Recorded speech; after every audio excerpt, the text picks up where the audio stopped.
முன்னேறிய சாதியினர் அவன் தான் முன்னேறிட்டான. அப்புறம் மயத்து கடை ஒதுக்கீடு. நீங்களாம் அம்மனமா இருந்தீங்க, நாங்க தான் வந்து உங்களை கோமணம் கட்டி விட்டோம். நாங்க வர்றதுக்கு முன்னாடி உங்களுக்குலாம் நீங்க எல்லாம் ஊமை மாதிரி தான் பேசிட்டு இருந்தீங்க. நாங்க என்ன நீ உயர்ந்துட்ட, எங்களை விட புடிங்கி இங்க வாடா. என்ன நீ புடுங்கிட்ட, நீ உயர்ந்த சாதியினர் நல்ல ஆத்தாளுக்கு அப்பனுக்கும் பிறந்திருந்தால் அவனே உழுது, அவனே விளைச்சு, அவனே விளைய வச்சு, அவனே அறுத்து, அவனே ஆழ்ந்தவன். உனக்கு தாழ்ந்தவன் உழைக்கணும். ஏன் வேர்வையில விளையிற கத்தரிக்காய், வெள்ளரிக்காய், வெண்டைக்காய் வக்கனையா திங்கணும். உங்களுக்கெல்லாம் வெக்கம் இல்லடா. வா கொஞ்ச நாள் நீ மலம் இல்லை, நான் மணி அடிக்கிறேன். கொஞ்ச நாள் நீ போன ஏறி, நான் மந்திரம் சொல்றேன். இந்த பாரதிய ஜனதாக்கார அவன் ஒரு ஆளுன்னு பேசிட்டு இந்த எச் ராஜாலாம் என் தம்பி கலைஞர் கூட ரொம்ப கோவப்பட்டாரு. சீமானுக்கும் திருமாவளவனுக்கும் வேறு எங்க இருக்குன்னு. எங்க வேறு இங்கதான் ராஜா இருக்கு. உன்னை மாதிரி ஒட்டு செடி இல்ல ராஜா. நாங்க எங்க இருந்து இவர்களுக்கு காசு வருது அது கூட தெரியாம புடுங்கிறதுக்கு ஆட்சியில் இருக்க. எதுக்கு இருக்க? ஆதார் வாங்கிக்கிற, அப்புறம் இதை கொடுன்ற, செல்போனை ஹேக் பண்ண எடுத்துக்கிறேன்ற, கம்ப்யூட்டர் நோண்டி பார்ப்பேங்கிற. அதுல பாரு பணம் எங்க இருந்து வருதுன்னு. உங்களுக்குலாம் எங்க இருந்துடா பணம் வருது? தாமரமலர் தாமரமலர் தாமரமலர். கோயில எல்லாம் எங்க கிட்ட கொடுங்க. ஐயா எச் ராஜா அரசு கிட்ட இருக்கும்போதே ஒரு சிலையும் உள்ள இல்ல. இப்ப அண்மையில ஒரு காணொளி வந்திருக்கு, நீங்க பாக்குறீங்களா இல்லையான்னு. மார்ச்ல வந்து படுத்து ஒரு இடத்தில் இருந்து எழுந்தவன் ஏழை என்பதற்காக அந்த இடம் கழுவி விடப்பட்டதில்லை. அவன் இழிசாதி தாழ்ந்த சாதி என்பதனாலேயே அந்த இடம் கழுவி விடப்படுகிறது. இந்திய அரசியல் சாசனத்தை வகுத்து கொடுத்த சட்டம் எதனால் அம்பேத்கர் அன்பிற்குரிய தம்பி தங்கைகளே ஒரு மகர் சமூகத்தை சார்ந்தவர், ஒரு தாழ்த்தப்பட்ட சமூகத்தை சார்ந்தவர். எல்லோரையும் போல பள்ளியில் சென்று கல்வி கற்க முடியாத ஒரு சூழல். இங்கே பேசியவர்கள் எல்லாம் குறிப்பிட்டார்கள். பல ஆயிரம் ஆண்டுகளாக கல்வி மறுக்கப்பட்ட சமூகத்தின் பிள்ளைகள் நாம் என்பதை நீங்கள் நினைவில் வைத்துக் கொண்டு இதை அணுக வேண்டும்.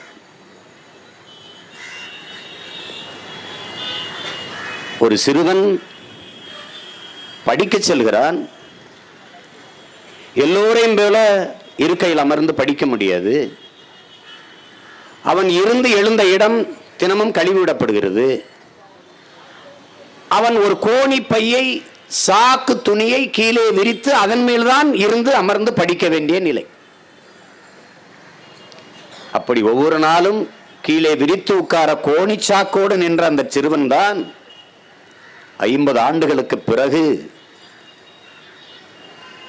இந்திய பாராளுமன்றம் அவனுக்காக காத்திருந்தது.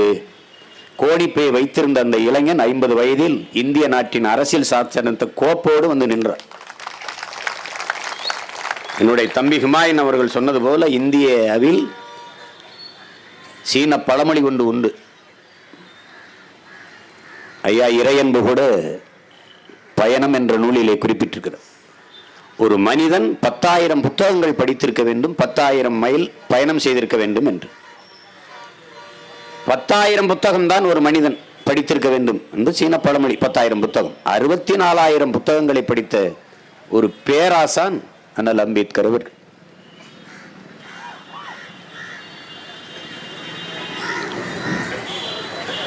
அதை போல நம்முடைய தாத்தா ரெட்டமலை சீனிவாசன் அவர்கள் 400 பேர் படித்த பள்ளிக்கூடத்தில் நானும் படித்தேன். நான் ஒருவன் தான் பறையன், மீதி அனைவரும் பிராமணர்கள். எல்லோரும் சேர்ந்து விளையாடுவார்கள். ஒரு ஓரத்தில் நின்று ஏக்கத்தோடு கண்ணீரோடு அழுது கொண்டிருப்பேன். அவர்களோடு சேர்ந்து விளையாட முடியவில்லையே என்று தவித்துக் கொண்டிருந்தேன் என்று. அந்த ஆள் மனதில் அன்றைக்கு இருந்த அந்த வலி ஒரு நாள் ஒரு புரட்சிகர மொழியாக நமக்கு கற்பிக்கிறார். யாராவது உன்னை பறையன் என்று சொன்னால் எழுந்து நான் தான் என்று சொல்லு. ஆமா நான் தான். என்னப்போ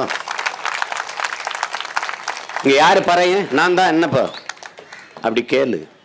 எந்த சொல் உன்னை இழி சொல் என்று கருதி சொல்லப்படுகிறதோ அந்த சொல்லை நீ எழுச்சி சொல்லாக மாற்றாத வரை உனக்கு உயர்வில்லை, மேம்பாடில்லை, விடுதலை இல்லை.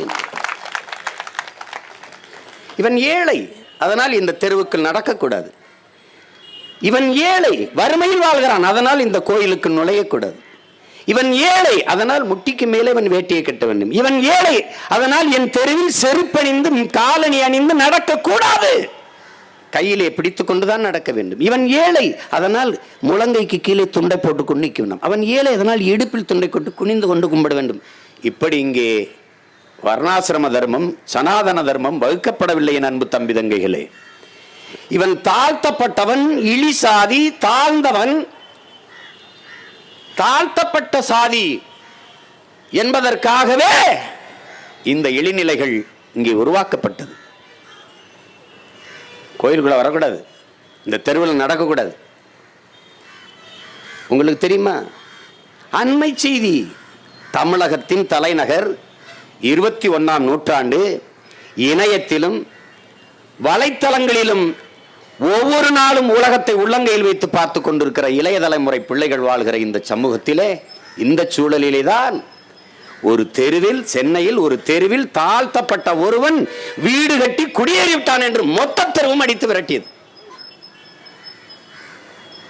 தமிழ் சமூகத்திற்கு ஏற்பட்டிருக்கிற பெரிய நோய்களில் ஒன்று இது. இந்த சமூகம் வீழ்ந்ததற்கான முதன்மை காரணங்களில் இது ஒன்று. தன் பக்கத்து வீட்டுக்காரன் பீகாரியனாக இருப்பதில் பிரச்சனை இல்லை, தன் பக்கத்து வீட்டுக்காரன் தெலுங்கராக இருப்பதில் பிரச்சனை இல்லை, கன்னடராக இருப்பதில் பிரச்சனை இல்லை, மலையாளியாக இருப்பதில் பிரச்சனை இல்லை, மராட்டியனாக இருப்பதில் பிரச்சனை இல்லை, குஜராத்தியாக இருப்பதில் பிரச்சனை இல்லை, வங்காளியாக இருப்பதில் பிரச்சனை இல்லை, பறையனாக, பல்லராக, சக்கிலியராக இருப்பது பிரச்சனை. சக இன தமிழன் தாழ்த்தப்பட்டவன் அந்த தெருவில் குடியேறுவது உனக்கு பிரச்சனை.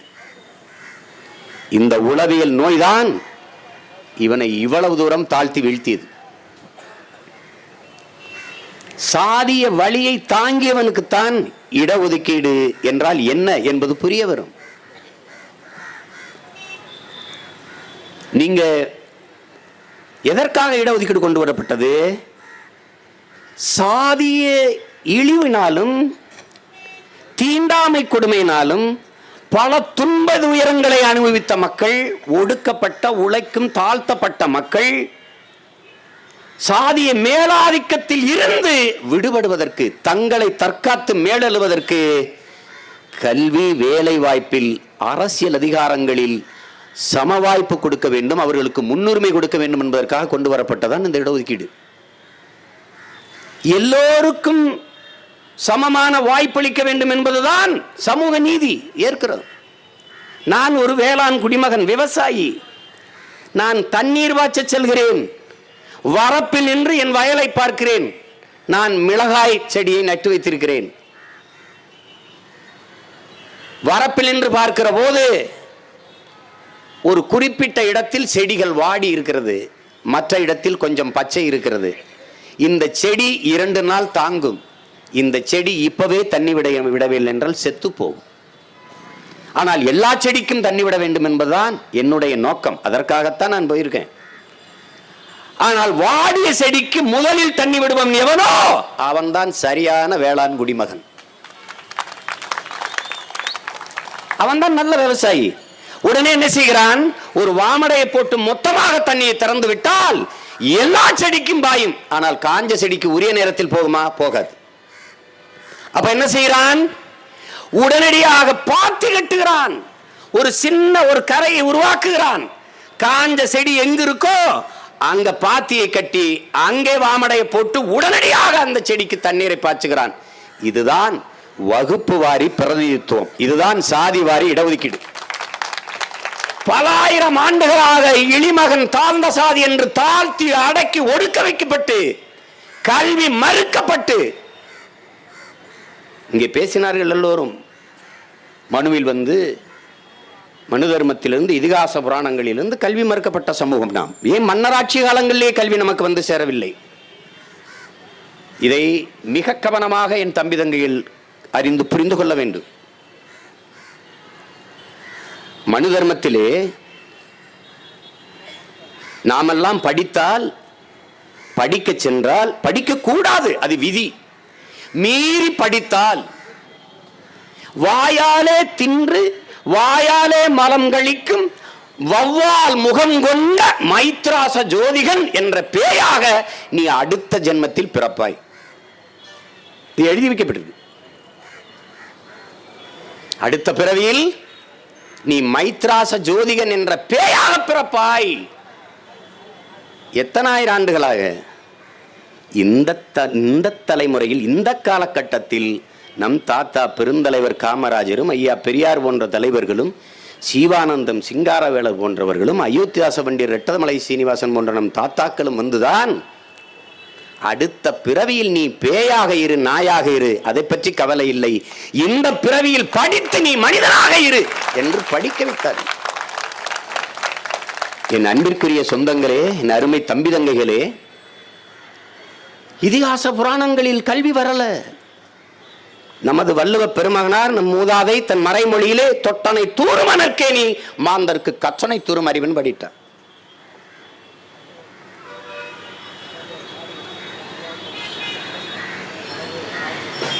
அப்போ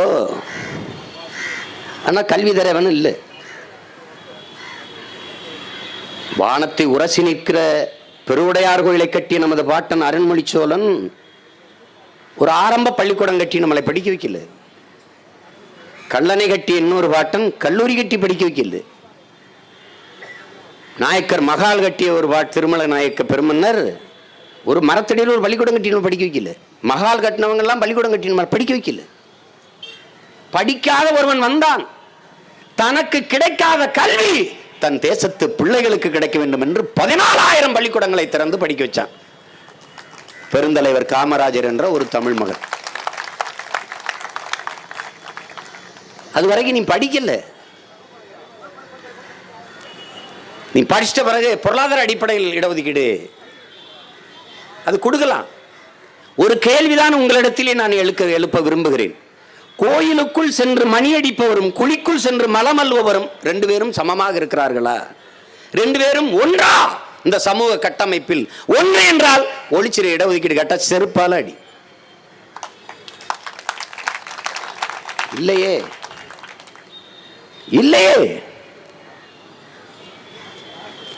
வர்க்க படுகொலைகள் குறைவு. இவன் ஏழை என் பொண்ணை கூட்டிக் கொண்டு போய் விட்டான், ஏழை என் பொண்ணை கட்டி கொண்டு போய் விட்டான் என்று கொலை நடக்கல.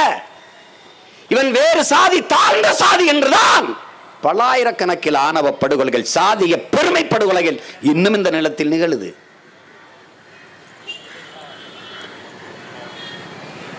எதற்காக இடஒதுக்கீடு?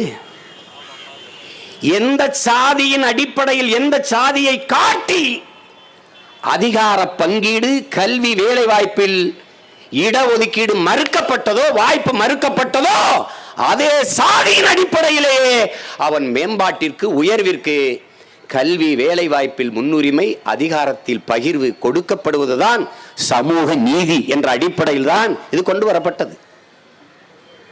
அண்ணல் அம்பேத்கருக்கு தெரியாதா? நேரு பொருளாதாரம் படிச்சவர் தெரியாதா? பெரிய விவாதத்திற்கு பிறகுதான் இந்த முடிவு எடுக்கப்பட்டது.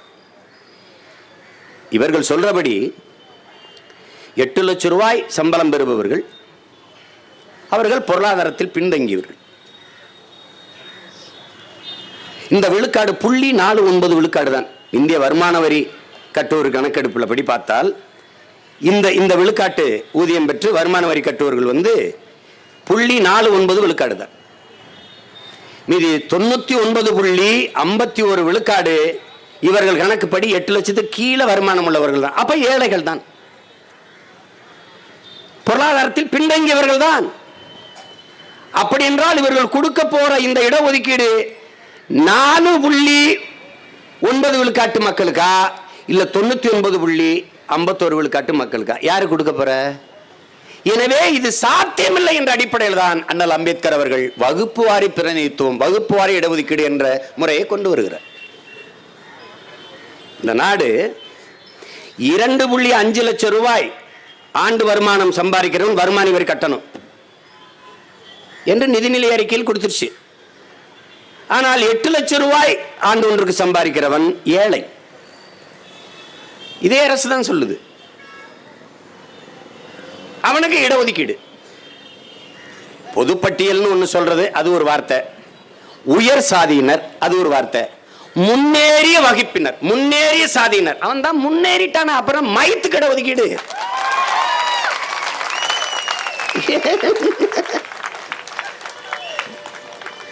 அசிங்கமா பேசுறாரும்பா, இதை விட பேசணும்.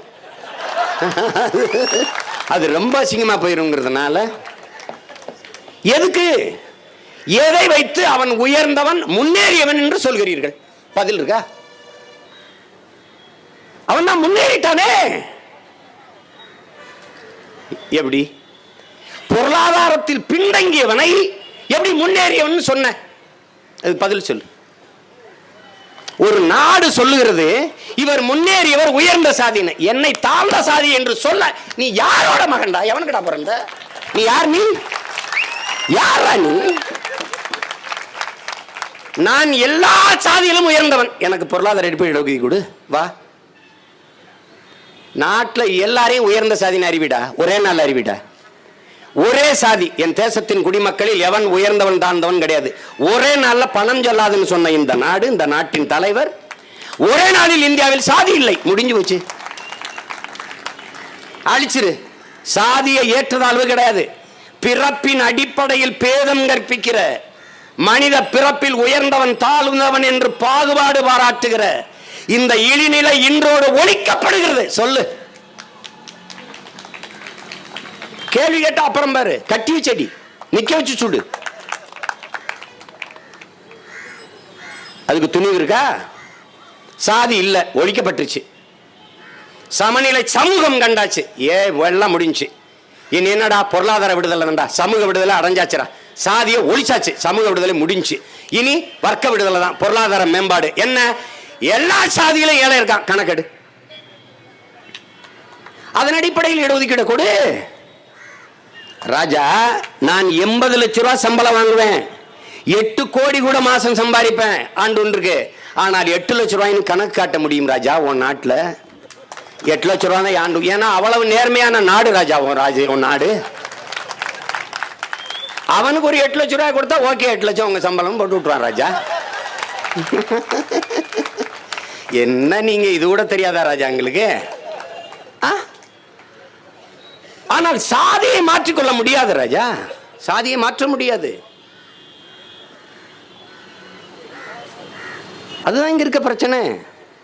நாட்டின் முதல் குடிமகனை கோயிலுக்குள்ள விடாத கூட்டம் நம்மளை சொல்லுது பொருளாதார அடிப்படை. அவர் உயர்ந்த சாதி, நாட்டின் முதல் குடிமகனே தாழ்ந்த சாதியா பார்க்கிற ஒரு தேசத்துல எப்படி இது?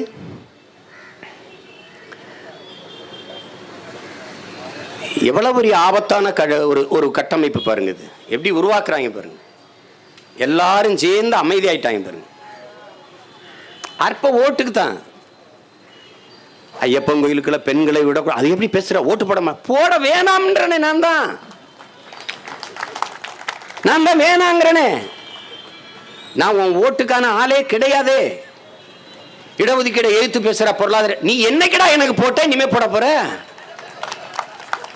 இந்த 10 விழுக்காட்டுல இடஒதுக்கீடு பெறான்ல, அவன் என் ஓட்டே கிடையாது. எத்தனை நூறாண்டாலும் எனக்கு போட மாட்டான். ஐயோ, அவன் காலில் விழுந்து நாயா கீழே போய் நக்குனாலும் எனக்கு போட மாட்டான். அப்புறம் நான் கவலை பண்ணும். நான் உன் ஓட்டுக்கான ஆளே கிடையாது. என் நாட்டுக்கான ஆள், என் மக்களுக்கான ஆள், என் இனத்திற்கான ஆள். நீ போட்டா போடு, போடலைன்னா போ. நாங்கள் சத்தியத்தின் வழியில், நியாயத்தின் வழியில், தர்மத்தின் வழியில் தான் நிற்க முடியும். அதன் பக்கம் தான் நிற்க முடியும். இது அநீதி, இது அநீதி.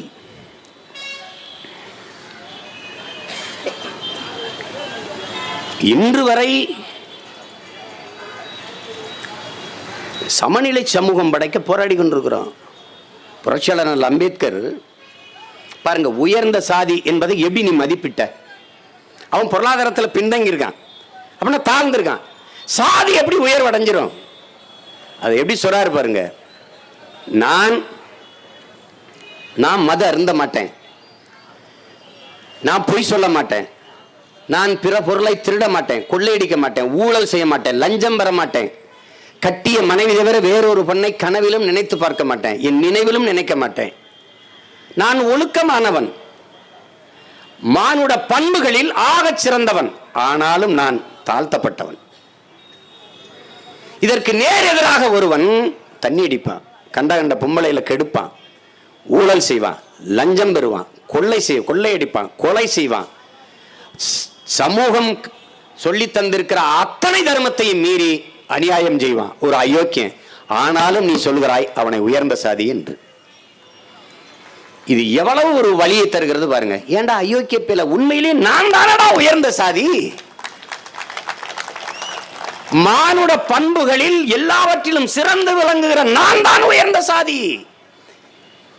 இதற்கு நேரடியாக ஒரு அயோக்கியன், ஒரு இழிமகன், அவனை நீ சாதியில் உயர்ந்தவனாக பிறந்து விட்டான் என்பதற்காகவே உயர்ந்த சாதி என்று சொல்வது எப்படி? இந்த சாதிய கட்டமைப்பு எவ்வளவு கொடூரமா இருக்கு பாரு, கொடூரமா இருக்கு பாரு.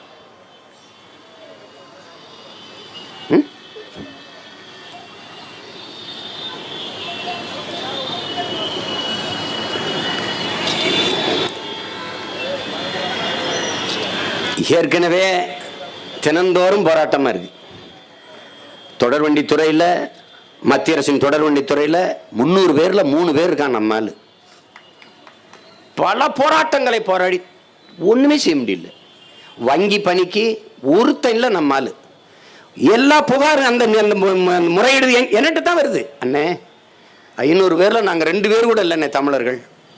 ஏன் 2 பேர் இருக்கல? இன்னும் 2 பேர் இருக்கல.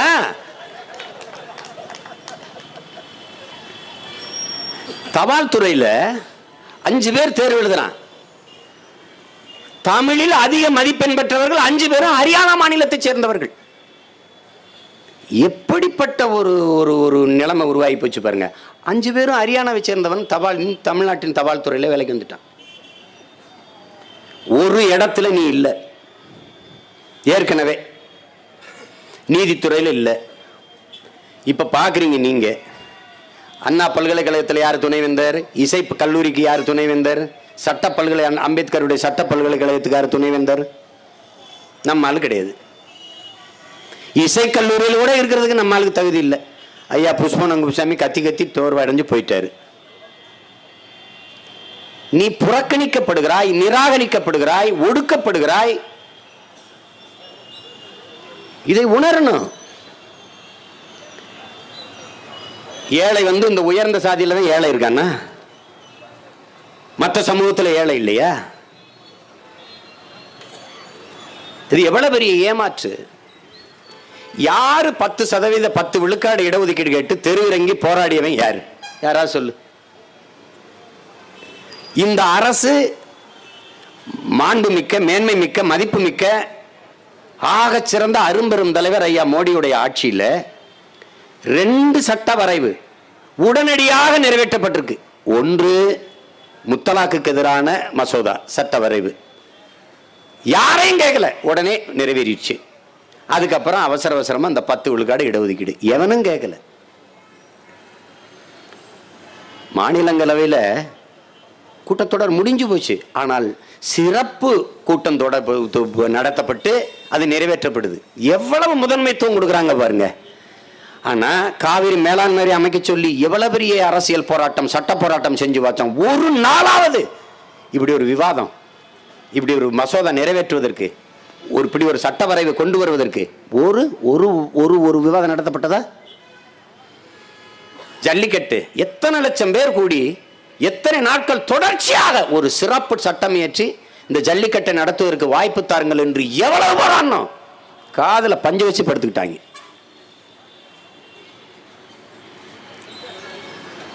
இவங்க என்ன தெரியுமில்ல, நானும் பல தடவை சொல்லிட்டேன், எங்களை பார்த்தா உங்களுக்கு பிடிக்கல, தமிழர்கள்னாவே உங்களுக்கு அருவருப்பா இருக்கு, எங்களை பார்த்தா எரிச்சல் வருது, பிடிக்கல, விட்டுங்கடா, விட்டுங்க. நீ வேணா பார்த்துக்க, நம்மை பிதிக்கி பிரசவிச்சு அனுப்பிடுவாங்க. நீ எதையுமே நீ செய்ய வேண்டியதில்லை, அவனே அனுப்பிடுவான். உன்னை அவன் வச்சிருக்கிறது காரணம் உன் நிலத்துக்கு இருக்கிற வளம்.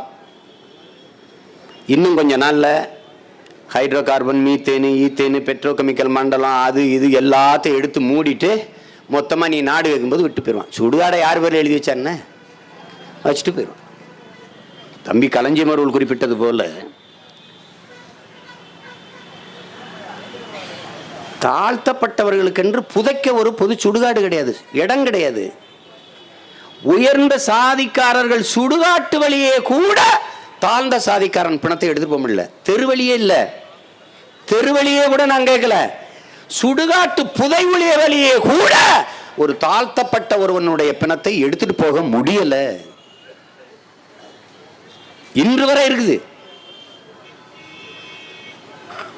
நீ தனி கோலை வச்சு உனக்கென்று நீ தாழ்த்தப்பட்டவன், நீ இந்த கோலையில் தான் குடிக்க வேண்டும் என்ற நிலையில் நீ ஒரு நாளாவது தேநீர் இருந்து பார்த்திருந்தீங்கன்னா நாங்க கேட்கிற இடஒதுக்கீடின் அருமை உனக்கு புரியும்.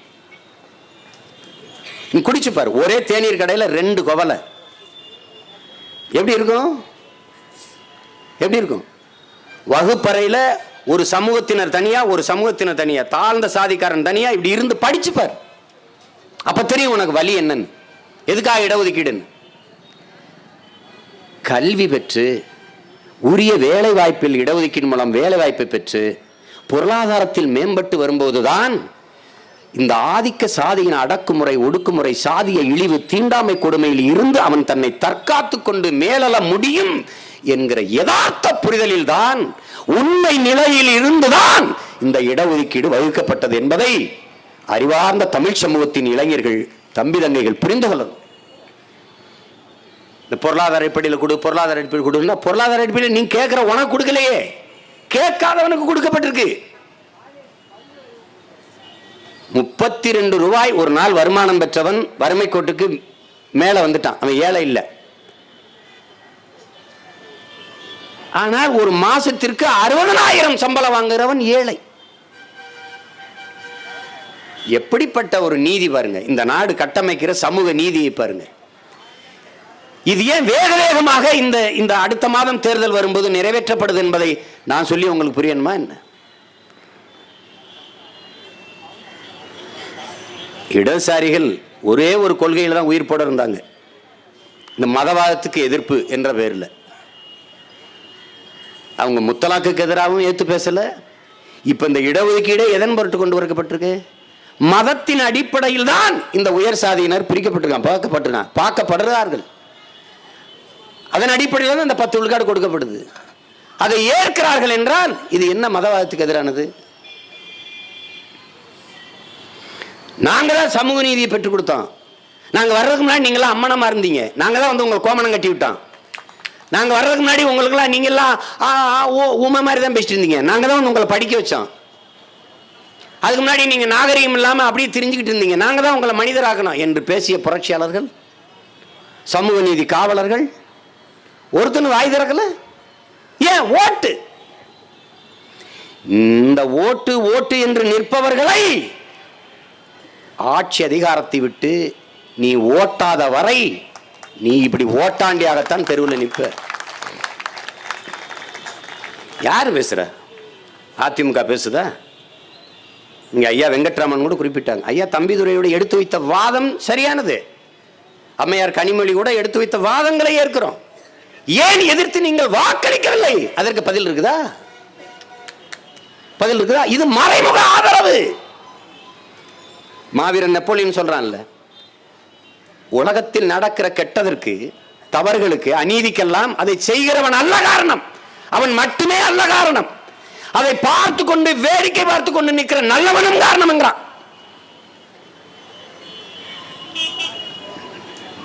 இந்த இடஒதுக்கீடு கொண்டு வந்தது மட்டும் குற்றவாளி அல்ல, அதை எதிர்த்து வாக்களிக்காமல் வெளிநடப்பு செய்த அத்தனை பேரும் குற்றவாளி தான், அவனும் கூட்டாளி தான்.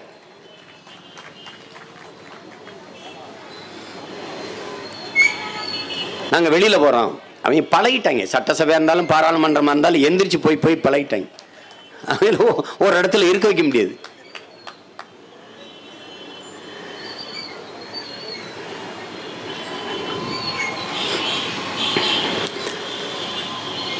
நாம என்ன கேட்கிறோம்? சாதியை ஒரே நாளில் ஒழிச்சிரு, ஒட்டுமொத்த தேசத்தின் மக்களுக்கும் பொருளாதார அடிப்படையில் இடஒதுக்கீடு கொடு. முடியலையா ஒன்று செய், சாதி வாரியாக கணக்கெடு, இந்தியா முழுமைக்கு எடு, தமிழ்நாட்டில் எடு, சாதி வாரியா எடு, எந்தெந்த சாதி எவ்வளவு எண்ணிக்கை, அந்த எண்ணிக்கைக்கு ஏற்ப இடஒதுக்கீடு கொடு. இப்ப உயர் சாதியினர் நீ சொல்றீல்ல, அவ எத்தனை விழுக்காடு இருக்காங்கன்னு சொல்லு. முதல்ல உயர்ந்த சாதியினர் யார் யார் என்று சொல். அந்த உயர்ந்த சாதியை நாங்களா ஒருகை பார்க்கிறோம். என்ன நீ உயர்ந்துட்ட, எங்களை விட புடிங்கி இங்க விட என்ன நீ புடிங்கிட்ட நீ. உயர்ந்த சாதியினர் நல்ல ஆத்தாளுக்கு அப்பனுக்கும் பிறந்திருந்தால் அவனே உழுது, அவனே விளைச்சு, அவனே விளைய வச்சு, அவனே அறுத்து, அவனே சாப்பிட்டு, அவனே திங்கிற நெய், அவனே திங்கிற வெண்ணெய், அவனே குடிக்கிற பால் எல்லாம் நீயே ஆடு மாடு வளர்த்து சாப்பிடுற. தாழ்ந்தவன் உனக்கு தாழ்ந்தவன் உழைக்கணும். ஏன் வேறு வேலை விளையிற கத்தரிக்காய், வெள்ளரிக்காய், வெண்டைக்காய் வக்கனையா திங்கணும். உங்களுக்கெல்லாம் வெக்கம் இல்லடா, வெக்கம் இல்ல. கேவலம் கேவலம். நீ என்னத்துல உயர்ந்துட்ட? உலகத்திலே உயர்ந்தவன் ஒருவன் தான்டா. உழுது விளைச்சு அறுத்து உலகத்துக்கு சோறு போடுறவன் தான்டா உலகத்திலே உயர்ந்தவன். உழுதுண்டு வாழ்வாரே வாழ்வார், மற்றவர் எல்லாம் தொழுதுண்டு பின் செல்பவர். நீ எங்க இருக்கேன்னு பாத்துக்கடா, நீ எங்க இருக்கேன்னு பாத்துக்க. இடஒதுக்கீடு கொடு 10 விழுக்காட்டுல, 10 விழுக்காட்டுல. இங்க பாரு, மழை நல்லதுன்னு அரசு வேலை தான். துப்புரவு பணி செய்யறான்ல கார்பரேஷன் மாநகராட்சியில, அவனும் அரசு வேலை தான். அதுலயும் கொஞ்சம் பேருக்கு இடஒதுக்கீடு கொடு.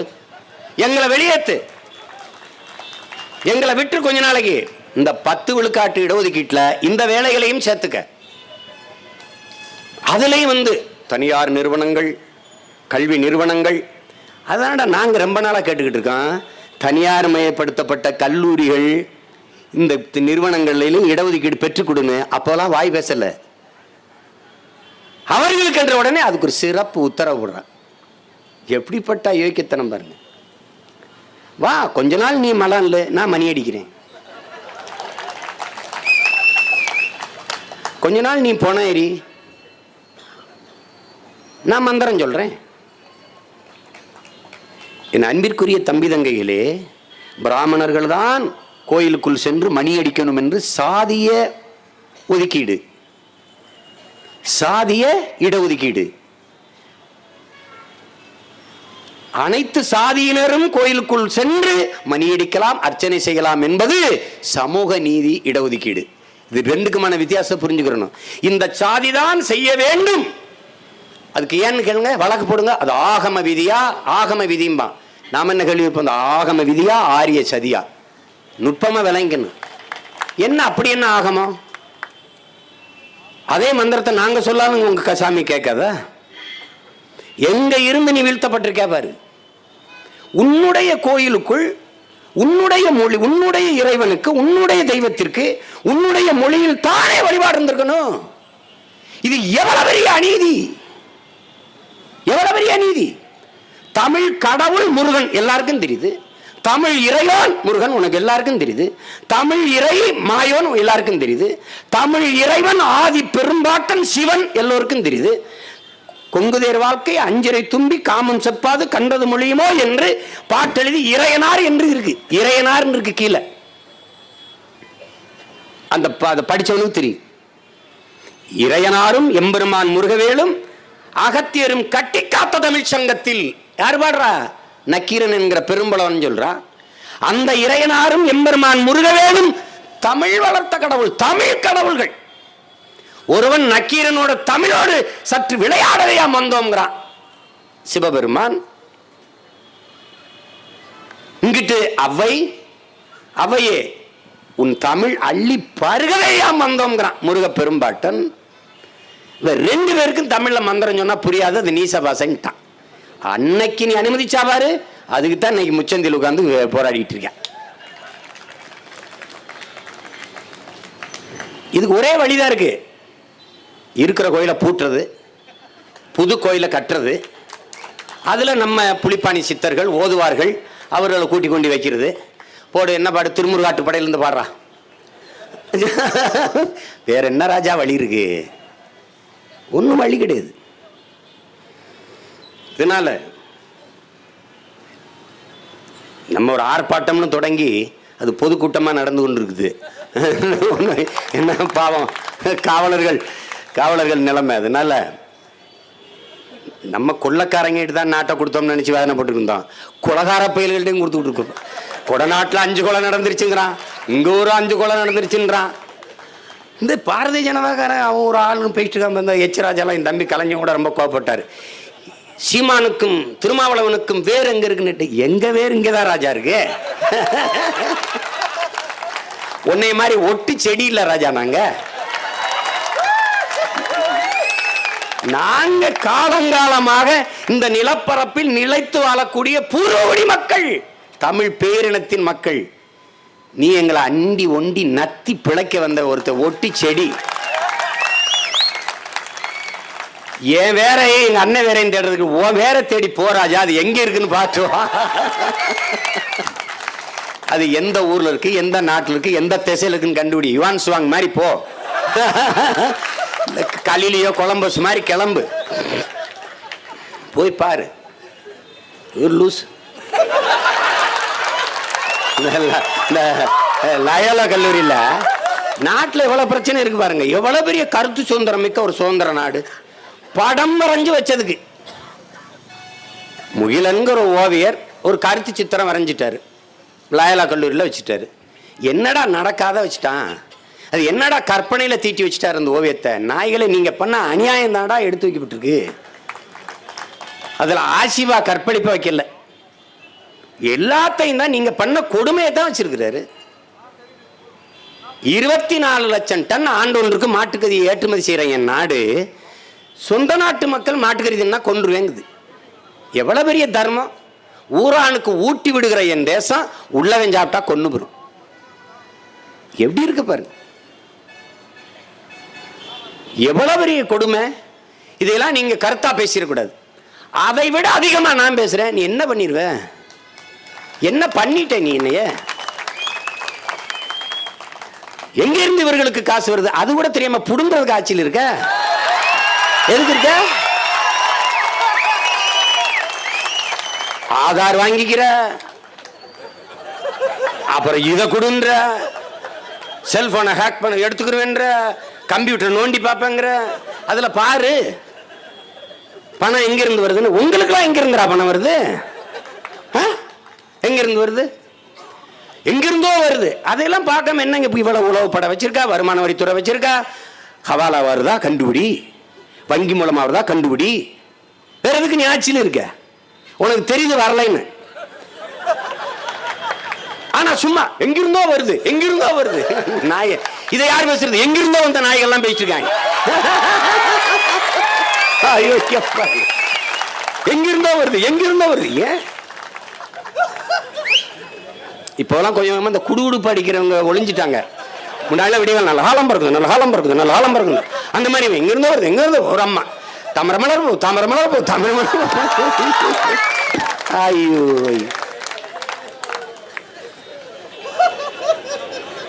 பல பாவங்கள், பல பரிதாபங்கள், பல கொடுமைகள், பல அநியாயங்கள்.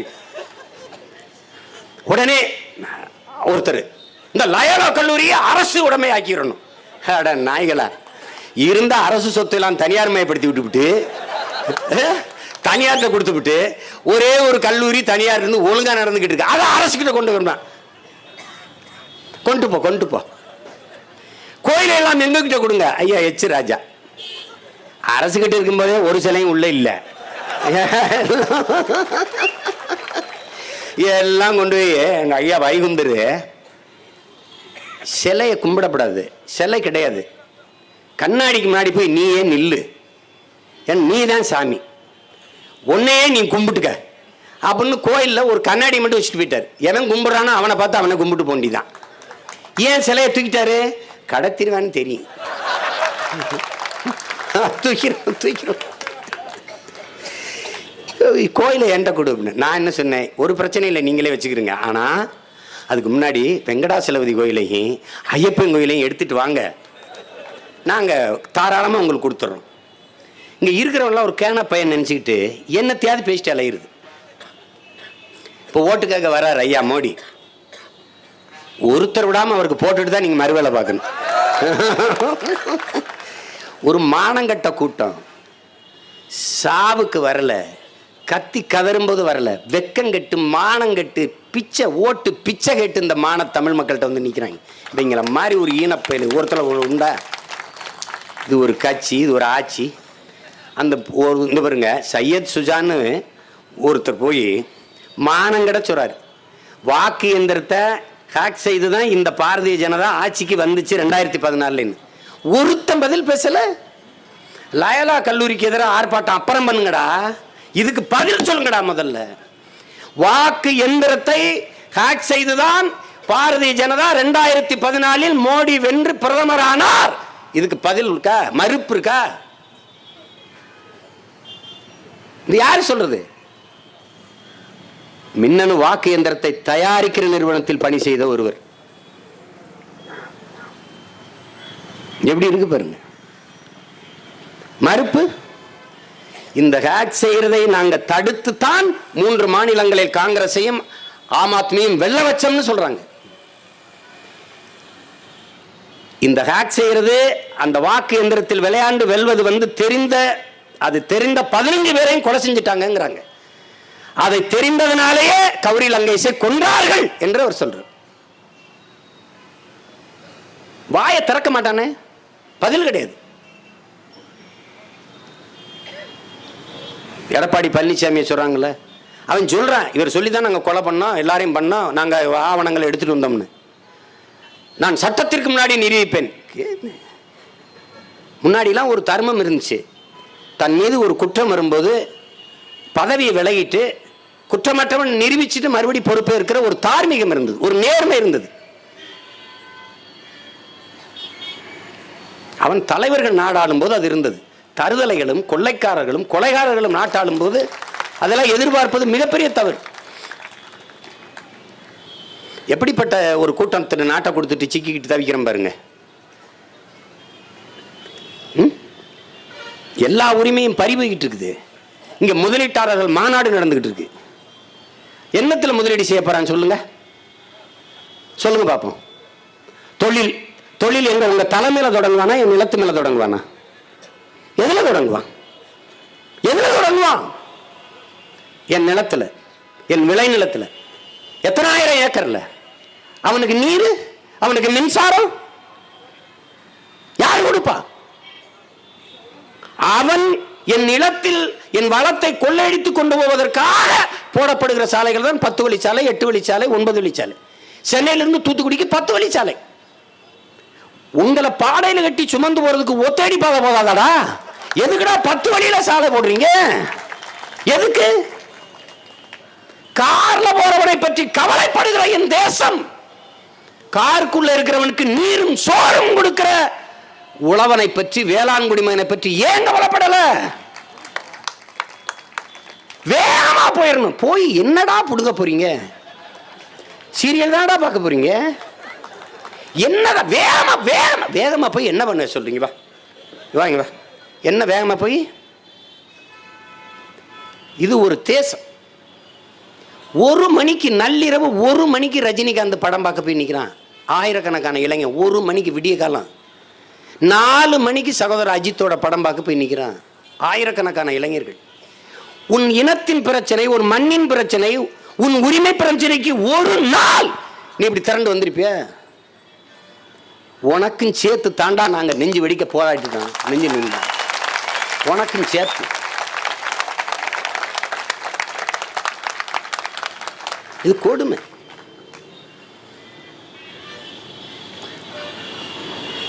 பால் ஊத்துறது, பால் ஒரு புரதச்சத்துள்ள உணவு, முழுமையான உணவு, எல்லோருக்கும் எளிதாக கிடைக்காத ஒரு உணவு, ஏழை எளிய மக்கள், பசியில் வாடுகிற பஞ்ச பராரி குழந்தைகளுக்கு கிடைக்காத ஒரு உணவு, குடங்குடமாக கொண்டு போய் ஒரு உருவம் படம் முறித்த ஒரு பதாகைக்கு ஊத்துகிற ஒரு பைத்தியக்கார செயலை எப்படி அங்கீகரிக்கிறது? ஒரு அறிவார்ந்த தமிழ் சமூகத்தின் இளைஞர்கள் செய்வதா? இதை தூரதேசத்தில் தொலைதூர மாநிலங்களில் இருக்கிற மக்கள் பார்க்கும்போது எப்படி நினைப்பா இந்த இனக்கூட்டத்தை? என்னைக்கு இந்த இனம் நாகரிகம் அடையும் என்று நினைக்க மாட்டானா? எத்தனைய முறையை நான் ரஜினிகாந்த் அவர்களுக்கு கோரிக்கை வச்சு பேசிட்டேன். ஒரு தடவையாவது நீங்க சொல்லுங்க, அதை மறுத்து சொல்லுங்க, பால் ஊத்தாதீங்க என்று. அதை ரசிக்கிறாங்க. ஏன்? ஊத்துறவன் என் உடன் பிறந்தவன், என் அண்ணன் தம்பி, என் இனம் சார்ந்த பிள்ளை.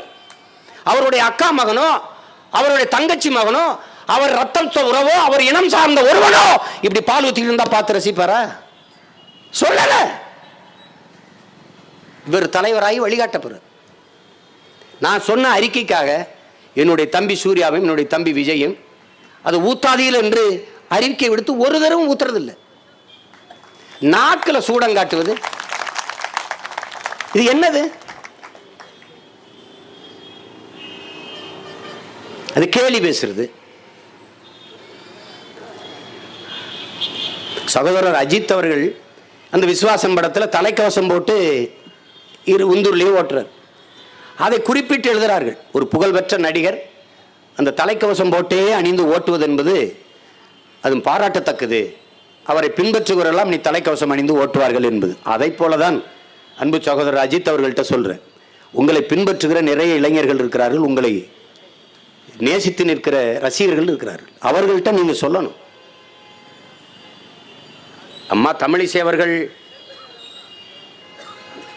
உங்களை பற்றி சொன்னவுடன் உடனடியாக மறுத்து நீங்க அறிக்கை விட்டீர்கள், பாராட்டு. அதை போலவே உங்கள் பதாகைக்கு பால் ஊற்றி அந்த சாரம் சரிந்து விழுந்து ஒருவன் இறந்து போனான். விழுந்த பிள்ளைகள் காயம்பட்டு போனார்கள். பார்த்த எல்லோரும் பதினார்கள். நீங்கள் வலையொலியில் பார்த்திருப்பீரோ பார்த்திருக்க முடியாது. நான் பார்த்தேன். ஆடை அறுத்து தலையை துண்டாக விட்டு ரத்தத்தை உங்கள் படத்தை பீச்சி அடித்த பதாகையில் பீச்சி அடித்த காட்சி உலகம் போல வலைவழியில் வந்துச்சு. எல்லோருமே அதை அருவருத்தம், அந்த செயலை வெறுத்தோம். நீங்களும் வெறுத்திருப்பீர்கள். நீங்கள் சொல்லணும், உங்களை நேசி நிற்கிற பிள்ளைகளை வழி நடத்த வேண்டிய, நல்ல வழிகாட்ட வேண்டிய பொறுப்பும் கடமையும் உங்களுக்கு இருக்கு. ஒரு தடவை சொல்லுங்க, இதெல்லாம் செய்யாதீங்க.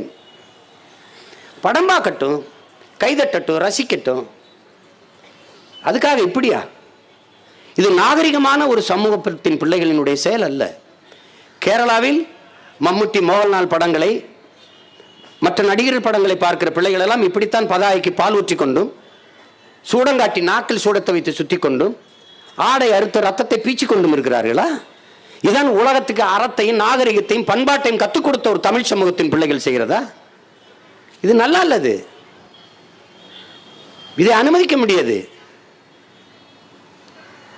தமிழன்னா சிரிப்பான், காரி துப்புவான். அவங்க என்னைக்கு நாகரிகம் அடையிறதுன்ட்டு வரிசையில் எதுக்கு வரிசையில் நிற்கிறதுன்னு இல்லையா? நூலகத்தில் நில்லு, பழச்சாறு கடையில் நில்லு, அங்கே போய் ரேஷன் கடையில் 1000 ரூபாய்க்கு நிற்கிற, தப்பு துண்டிச்சா இந்த பக்கம் டாஸ்மார்க்கில் நிற்கிற 1000 ரூபாயோட. 1 கோடி ரூபாய் காரில் வந்து இறங்கிட்டு 1000 ரூபாய்க்கு வரிசையில் நிற்கிறான்யா. என்னையா கொடுமை? அவனுக்கு தான் பொருளாதார இடஒதுக்கீடியா?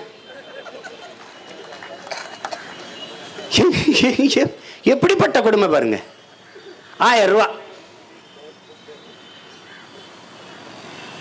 இந்த இனம் எவ்வளவு பெரிய பிச்சைக்கார கூட்டமா மாறிடுச்சு பத்தியில. உலகத்துக்கு சோறு போட்டுட்டு இங்க பாருங்க, சிப்பிலிருந்து முத்தெடுத்தான். கரும்பு கண்ணு இதற்கு பாருங்க, மொழி கண்ணல்ல இருந்து அந்த மொக்குல இருந்து முத்தெடுத்திருக்கான். எப்படிப்பட்ட ஒரு தமிழ் சமூகம் பாருங்க. சோறு வடிச்ச தண்ணி ஆறா ஓடிச்சுங்கிறான். சிவக சிந்தாமணியில திருத்தக்கத்தேவர் பாடுறார், சமைச்சு வச்சுட்டு கணவன் மனைவி வாசல்ல நின்று போவோர் வருவோரையெல்லாம் தயவு செய்து எங்க வீட்டுக்கு வாங்க, இருந்து விருந்துண்டு போங்க, பெருந்தையோட போக வேணாம், பொண்ணும் மணியும் வைரங்களும் பட்டாடைகளும் அள்ளி தரம் வாங்கி கொண்டு போங்கன்னு சொல்லி கூப்பிட்டு சோறு போட்டு பொண்ணு மணி வைரம் பவளம் இந்த பட்டாடைகள் எல்லாம் அள்ளி கொடுத்து கொண்டிருந்த பரம்பரை 1/2 கிலோ பொங்கல் அரிசிக்கு காத்துக்கிட்டு ரேஷன் கடையில். 1 முளை கரும்பு, 1/2 கிலோ சர்க்கரை, அப்படியே கடையில் ஒரு பால்ட்டா வாங்கி குடிச்சிட்டு படுத்துற வேண்டியதான்.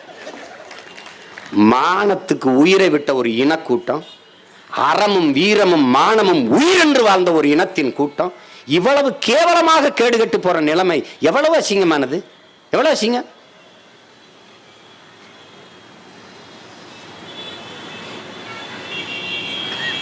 எனவே அன்பிற்குரிய சொந்தங்கள், இட ஒதுக்கீடு என்பது நமக்கான சலுகை அல்ல, நமது உரிமை. நான் ஏழை, எனக்கு சலுகை காட்டுங்கள், எனக்கு உதவுங்கள் என்பது தனிப்பட்ட என்னுடைய இழப்பு, என்னுடைய உயர்வு.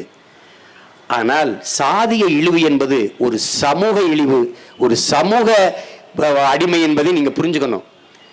அந்த சமூக இழிநிலையிலிருந்து மேம்படுவதற்கான இடஒதுக்கீடு. அதை நீங்க வறுமையை ஒழிக்கணும், எல்லாரையும் பொருளாதாரத்தில் வளர்த்தெடுக்கணுங்கிறத எந்த மாற்று கருத்தும் நமக்கு இல்லை. ஆனால் இடஒதுக்கீடு வறுமையை ஒழிக்க கொண்டு வரப்பட்டது அல்ல. அதை நீங்க தெளிவா விளங்கணும்.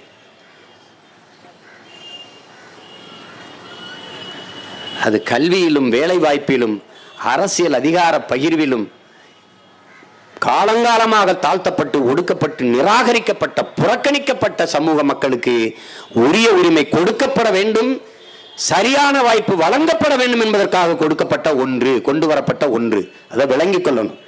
வறுமையை ஒழிக்க வேற திட்டம் திட்டுங்கள், வேலை வாய்ப்பை பெருக்கி பொருளாதாரத்தில் மேம்படுத்த வேற ஒரு திட்டத்தை தீட்டுங்கள். யாரும் வேணான்னு சொல்லல. அதுக்காக முன்னேறிய சாதி அவன் தான் முன்னேறிட்டானே. அது எப்படி, எதை வச்சு நீ முன்னேறினான்னு சொன்ன? எங்க அண்ணன் கிருஷ்ணசாமியோட பேசிட்டு இருந்தான். அவர் என்ன சொல்றாரு, நாங்க தலித் இல்ல. அதுல என்னுடைய கருத்துல உடன்படுறார். ஆமா, நாங்க தலித் இல்ல. ஏன்னா தலித்து என்கிற ஒரு தேசிய அடையாளம் அப்படிலாம் ஒருத்தனும் இல்லை இங்க.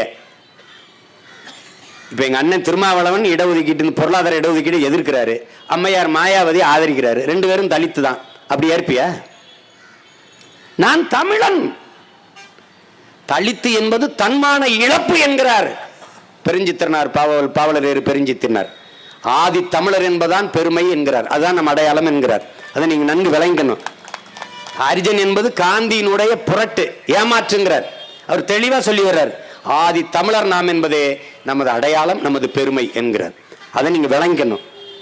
அந்த அடிப்படையில் நாங்க தலித் இல்லை. நாங்க மருத நிலத்தை வாழ்விடமாக கொண்டு வாழ்ந்த ஒரு இனக்கூட்டம். எங்களுக்கு உழவு, வேளாண்மை செய்து தொழில், வேளாளர். நாங்க இந்திரனை தெய்வமாக வழிபட்டவர்கள்.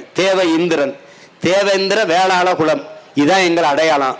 நீங்க பல்லர் என்று சொல்லக்கூடாது. சரி, மல்லர் என்றும், அப்படிதான் சங்க இலக்கியத்தில் பாடல்கள் இருக்குது.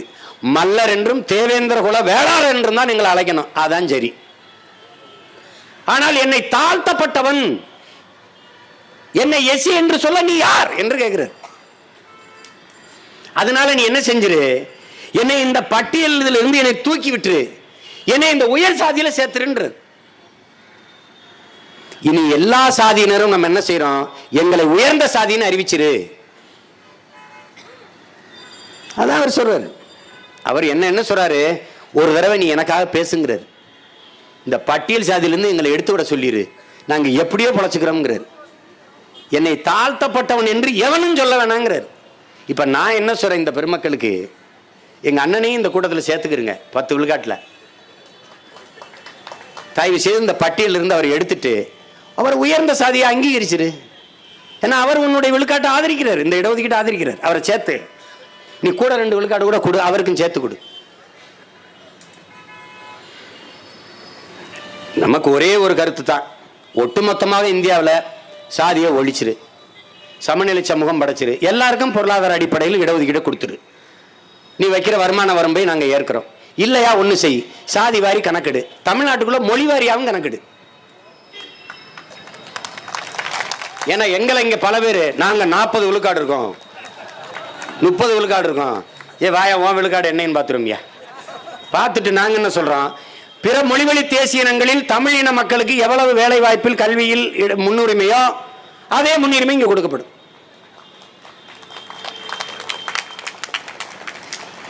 நான் அங்க வந்து தெருவில் நிற்பேன், நீ இங்க வந்து தேரில் உட்கார்ந்துருப்பேன். எப்படி இது, எப்படி இது? சாதி வாரி கணக்கெடுப்போம். இப்போ 1 கோடி இருக்குங்கிறான், அதுக்கு தக்கன இடஒதுக்கீடு கொடு. இப்போ 1.5 கோடி இருக்குங்கிறான், அதுக்கு தக்கன கொடு. இந்த உயர்ந்த சாதி எத்தனை கோடி இருக்கான்னு பாரு, அதுக்கு தக்கன இடஒதுக்கீடு கொடு. 1 இருந்தானா 1 கொடு, 3 இருந்தானா 3 கொடு, 10 இருந்தானா 10 கொடு, 3 இருந்தானா 3 கொடுத்துட்டு மீதி 7 என்கிட்ட கொடு. வேற வழி என்ன இருக்குது? முதல்ல பட்டியலில் எந்தெந்த சாதி உயர்ந்த சாதின்னு அறிவி. நான் கேட்கிறேன், நான் எப்படா தாழ்ந்த சாதி, எதை வச்சு என்னை தாழ்ந்த சாதின்னு சொல்றான்னு நான் கேட்கிறேன். அதுக்கு பதில் சொல்லு. எனவே ஒட்டுமொத்தமாக இது வருகிற தேர்தலில் ராம்விலாஸ் பாஸ்வான் நம்ம ஐயா ஒருத்தர் இருக்கிறார், என்ன சொல்றாரு, இந்த 10 விழுக்காடு பொருளாதார இடஒதுக்கீட்டால பாரதிய ஜனதாவுக்கு 10 விழுக்காடு வாக்கு கூடிருச்சுங்கிறார். அப்ப இவங்கெல்லாம் கூடி பேசிதான் அந்த வேலையை செஞ்சிருக்காங்க. நமக்கு ஓட்டு போட மாட்டாங்க, ஏன்னா மோடிக்கு பயம் வந்துட்டது. முதல்ல இங்க பாருங்க நடையலாம். இப்ப அண்மையில ஒரு காணொலி வந்திருக்கு, நீங்க பாக்குறீங்களா இல்லையான்னு. மார்ச்ல படுத்து அப்படியே தரையில அங்க பிரதேசம் உருவாங்கி பாருங்க, அப்படியே உருண்டு போவார். நீங்க எங்க அண்ணன் சத்யராஜ் நடிச்ச அம்மாவாசை எங்க அப்பா எடுத்த படம், இது அமைதி படம். முதல்ல எங்க அப்பா மணிவண்ணன் தான், மணி நடிப்பாவர் தான் அரசியல் இருப்பாரு. அவர் தேங்காய் உரிக்கி தின்னுட்டு இருப்பாரு. இவரு அப்படியே வந்து கை கட்டி அவர் நிமிந்து எம்எல்ஏ ஆயிடுவார். அதே தான் ஐயா மோடி. அத்வானியை கும்பிடு நீங்க முதல்ல பார்க்கல, அப்படியே கும்பிட்டு காலை தொட்டு அவரும் நல்ல பையனா இருக்கானே, பரவாயில்ல. இந்த பையன் தான் குஜராத்தில் முதலமைச்சராக இருக்கிறானா, பரவாயில்ல. இப்போ அவர் இப்படி கும்பிட்டுக்கு நிற்கிறாரு. இவர் அப்படியே நான் கூட எங்கள் அப்பா கற்பனையில் எடுத்திருக்காருன்னு நினைச்சேன். காலத்தை கணித்து எடுத்துருக்குது.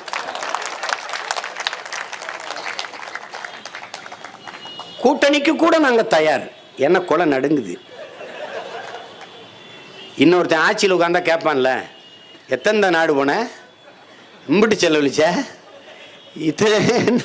என்ன. காங்கிரஸ் தமிழ் இனத்தின் எதிரி, பாரதிய ஜனதா மானுட குலத்தின் எதிரி. பல முறை சொல்லிட்டேன், ரெண்டும் வெவ்வேறு கட்சின்னு நீங்க நினைச்சுக்கிட்டு இருக்கிறீங்க. அது எவ்வளவு ஆபத்தானது, நாங்கள் சொல்றது எவ்வளவு சரியானதுன்னு உங்களுக்கு காலம் புரிய வைக்கும். எது ஒன்றுக்கும் ரெண்டு பேருக்கும் மாற்று கிடையாது. நம்ம ஐயா வெங்கட்ராமன் கூட சொன்னாங்க பாருங்க, அவன் கதர் கட்டின பாரதிய ஜனதா, அவன் காவி கட்டின காங்கிரஸ், ரெண்டு பேருமே ஒரே கட்சி தான். இவங்களை ஒழிக்கிறோம். ஒரு காலம் வரும், வடகொரியா தென்கொரியா மாதிரி, கிழக்கு தைமூர் மேற்கு தைமூர் மாதிரி, வட இந்தியா தென் இந்தியான்னு ஒரு ரெண்டு நாடு உருவாகிற காலம் விரைவில் வரும். ஓ இந்தியும் வேண்டாம், ஓ இந்தியாவும் வேண்டாம், நீயே வச்சுக்க ராஜான்னு சொல்ற காலம் விரைவில் வரும். அந்த நிலைக்கு நம்மளை இவர்கள் நகர்த்தி கொண்டிருக்கிறார். நல்ல எல்லா மாநிலமும் அமைதியா இருக்கு, தமிழ்நாட்டில் மட்டும் போராடுறான்னு நினைப்பான். என்ன, தமிழன் தான் எல்லாவற்றுக்கும் கத்துக் கொடுத்துருக்கான். நாங்க தான் போராடுவோம். இந்திய நிலப்பரப்புக்குள் ஒரே ஒரு இனம்தான் தூய இனம், பியூர் ரேஸ், சாகாம இருக்கிறது தமிழை மட்டும்தான் இருக்கான். மற்றவெல்லாம் கலப்பினம். தமிழோடு சமஸ்கிருதம் கலந்து பேசி பிரிந்த மொழிகள் தான் தென் மாநில மொழிகளா இருக்கு. கலப்பா மாறிட்டான். வட இந்தியாலாம் அப்படிதான். ஆனால் இந்த நிலத்தில், இந்திய பெருநிலத்தில் ஒரே ஒரு இனம்தான் தூய இனம் இருக்கு. அவன் தான் சண்டை போட்டுட்டே இருப்பான். ஏன்னா மரபணு மாறாத ஒரு இனக்கூட்டம் இன்னும் வாழ்ந்து கொண்டிருக்கிறது இங்கதான். அதனால அவன் எப்பவுமே எதிர்த்து கொண்டுதான் இருப்பான். பண மதிப்பிழப்பா சண்டை போடுவான், ஜிஎஸ்டியா சண்டை போடுவான், இந்தி திணிப்பா சண்டை போடுவான், நீட்டா எதிர்ப்போம், எதா இருந்தாலும் எதிர்ப்போம். அதுலயும் குறிப்பா காங்கிரஸ் பிஜேபி எது கொண்டு வந்தாலும் எதிர்ப்போம். ஏன்னா எங்களுக்கு எதிராக தான் அது இருக்கும். என்னைக்கு எங்களுக்கு ஆதரவா எதையும் கொண்டு வர மாட்டான், எங்களுக்கு நல்லா தெரியும். இதனால இந்த இடஒதுக்கீடு என்பது நமக்கு இந்த அதிகாரங்கள் தருகிற சலுகை அல்ல, நம் உரிமை. அதை உயிரை கொடுத்தேனும் அடுத்த தலைமுறைக்கு பாதுகாத்து வைப்பது நம் கடமை என்பதை உணர்ந்து